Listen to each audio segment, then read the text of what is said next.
নমস্কার বন্ধুরা, আমি নীলার রান্নাঘরে আপনাদের সবাইকে স্বাগত জানাই। আজকের পর্বের রেসিপি একটি নিরামিষ রেসিপি। আজ আমি মিষ্টি কুমড়োর একটি দুর্দান্ত স্বাদের রেসিপি আপনাদেরকে রান্না করে দেখাবো। এই মিষ্টি কুমড়োর রেসিপি যে কোনো পুজো পার্বণে বা নিরামিষ দিনে রুটি, পরোটা, লুচির সাথে খেতে অসাধারণ লাগে। যে সকল বন্ধুরা আমার সাথে থেকে আমার এই রেসিপিটি দেখছেন তাদের অনুরোধ করছি ভিডিওটি স্কিপ না করে সম্পূর্ণ ভিডিওটি দেখার জন্য। চলুন তাহলে আজকের এই রেসিপি শুরু করি। দেখুন এখানে আমি 400 গ্রাম মিষ্টি কুমড়ো একটু মোটা মোটা করে বড় বড় সাইজ করে দেখুন কেটে নিয়েছি। সবগুলো প্রায় সেম সাইজে আমি কেটে নিয়েছি। মিষ্টি কুমড়ো খোসা ছাড়িয়ে কেটে ভালো করে ধুয়ে নিয়েছি।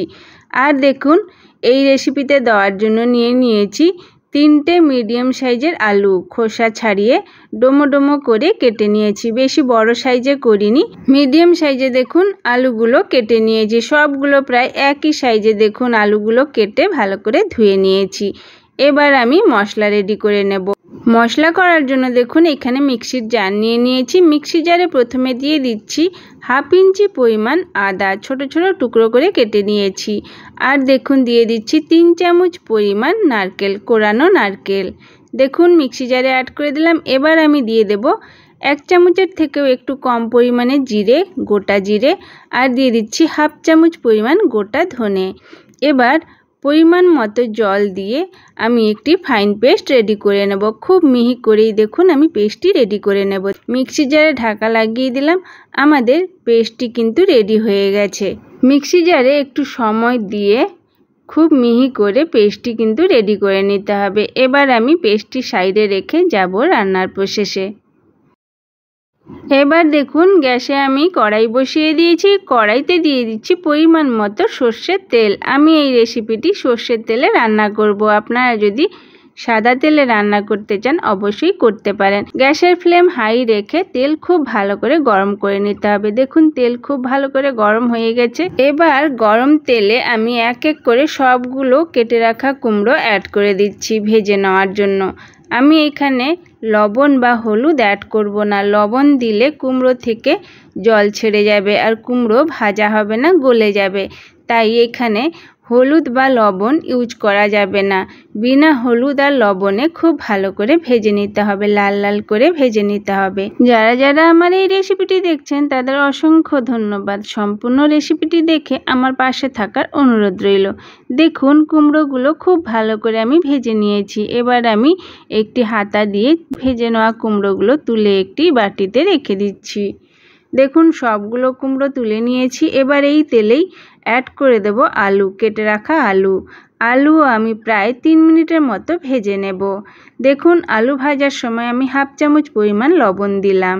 লবণ দেওয়ার পরে দেখুন আমি খুন্তি দিয়ে নাড়াচাড়া দিয়ে আলুগুলো খুব ভালো করে ভেজে নেব।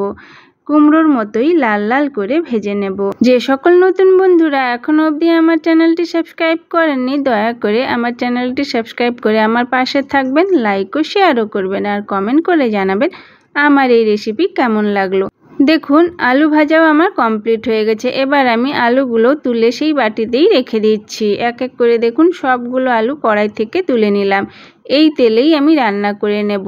দিয়ে দিলাম দেখুন ফোড়নে গোটা জিরে 1/2 চামচ আর 2টো তেজপাতা।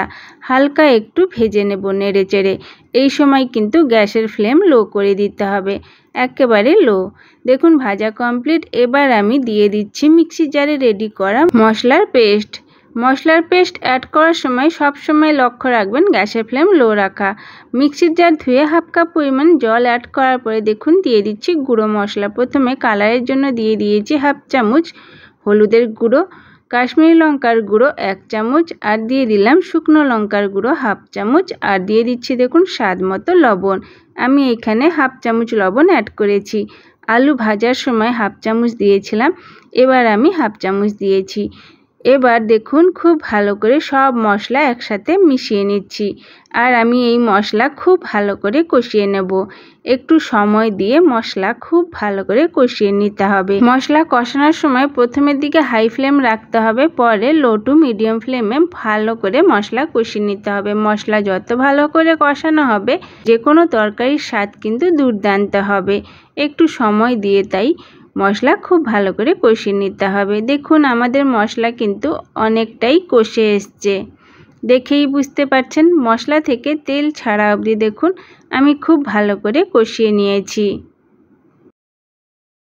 কষানো কমপ্লিট। এবার আমি দিয়ে দিচ্ছি পরিমাণ মতো জল। আমি এখানে বেশি পরিমাণে জল অ্যাড করব না, আমি মাখো মাখো এই রেসিপিটি রেডি করব। আপনারা যে যার মতো করে জল অ্যাড করতে পারেন। কড়াইতে জল দেওয়ার পরে খুন্তি দিয়ে আমি দেখুন খুব ভালো করে মিশিয়ে নিচ্ছি আর ফুটে ওঠা অবধি অপেক্ষা করছি। দেখুন খুব ভালো করে ফুটে গেছে। এবার আমি অ্যাড করে দেব আমাদের ভেজে রাখা কুমড়ো আর আলু। সবগুলো দেখুন বাটির থেকে বের করে আমি কড়াইতে অ্যাড করে দিলাম। দেওয়া হয়ে গেছে। এবার খুন্তি দিয়ে ভালো করে একটু মিশিয়ে নিচ্ছি। খুব ভালো করে একটু মিশিয়ে নিতে হবে। মেশানো কমপ্লিট হয়ে গেছে, দেখতেই পাচ্ছেন। এবার আমি অ্যাড করে দেব 4টে গোটা কাঁচা লঙ্কা। ঝালের মাত্রা আপনারা যে যার মতো কম বেশি করতে পারেন। দেখুন কড়াইতে ঢাকা দিয়ে প্রায় আমি 7 মিনিটের মতো লো ফ্লেমে হতে দিয়েছিলাম। 7 মিনিট হয়ে গেছে। কড়াই থেকে ঢাকা তুলে খুন্তি দিয়ে একটু ভালো করে মিশিয়ে নিচ্ছি। দেখুন আমাদের কুমড়ো কিন্তু গলে যায়নি। দেখুন আলু আর কুমড়ো সমানভাবেই সেদ্ধ হয়ে গেছে। কুমড়োগুলি কিন্তু একেবারে গোটা গোটা আছে, এইভাবেই গোটা গোটাই রাখবো। দেখুন খুন্তি দিয়ে একটু ভালো করে মিশিয়ে নেওয়ার পর এবার আমি কড়াইতে অ্যাড করে দেব 1 চামচ পরিমাণ চিনি। চিনির মাত্রা আপনারা কম বেশি করতে পারেন। আর দিয়ে দিচ্ছি দেখুন 1 চামচ পরিমাণ গরম মশলার গুঁড়ো। আর দিয়ে দিলাম দেখুন গাওয়া ঘি 1 চামচ। চিনি আর ঘি আপনারা যদি স্কিপ করতে চান অবশ্যই করতে পারেন, কিন্তু চিনি আর ঘি দিলে এই রেসিপিটির স্বাদ দুর্দান্ত হয়ে যায়, খেতে অপূর্ব লাগে। দেখুন সব কিছু দেওয়ার পরে খুন্তি দিয়ে প্রায় 1.5 মিনিটের মতো ভালো করে মিশিয়ে নিয়েছি, যাতে আলু আর কুমড়োর ভিতরে ঘি, চিনি আর গরম মশলার স্বাদ ঢুকতে পারে। আর হ্যাঁ, এই সময় একটু লবণও টেস্ট করে নেবেন, যদি প্রয়োজন হয় অবশ্যই অ্যাড করবেন। আমাদের দুর্দান্ত স্বাদের কুমড়োর এই রেসিপি কিন্তু রেডি হয়ে গেছে খাওয়ার জন্য। এখন আমি 5 মিনিটের মতো রেস্টে রেখে দেওয়ার পর সার্ভ করে নেব। দেখুন আমি আপনাদেরকে একটি প্লেটে সার্ভ করে দেখাচ্ছি। দেখুন কুমড়োগুলো কিন্তু এখনো গলে যায়নি, বেশ গোটা গোটাই আছে। এই নিরামিষ কুমড়োর তরকারি যে কোনো নিরামিষ দিনে রুটি, পরোটা, লুচির সাথে খেতে অপূর্ব লাগে। একবার অন্তত আমার মতো করে বাড়িতে রান্না করে দেখবেন, বাড়ির সকলে খুবই প্রশংসা করবে আর আঙ্গুল চেটে খাবে। আমার এই রেসিপিটি যদি আপনাদের ভালো লেগে থাকে তাহলে অবশ্যই একটি like, comment, share and subscribe করবেন আর বেল আইকনও প্রেস করে দেবেন, যাতে আমার ভিডিও পোস্ট করার সাথে সাথে আপনাদের কাছে নোটিফিকেশনও পৌঁছে যায়। আর যদি ফেসবুক থেকে দেখতে থাকেন তাহলে অবশ্যই আমার পেজটি ফলো করে আমার পাশে থাকবেন। আজকের এই রেসিপি এখানেই শেষ হলো, আবারও দেখা হবে নতুন একটি রেসিপিতে। সবাই ভালো থাকবেন, সুস্থ থাকবেন, সাবধানে থাকবেন, নিজের খেয়াল রাখবেন। যে সকল বন্ধুরা আমার সাথে থেকে আমার এই রেসিপিটি সম্পূর্ণ দেখলেন তাদের অসংখ্য ধন্যবাদ, অনেক অনেক ভালোবাসা। আজকের মতো আসি তাহলে, সবাইকে টাটা, নমস্কার।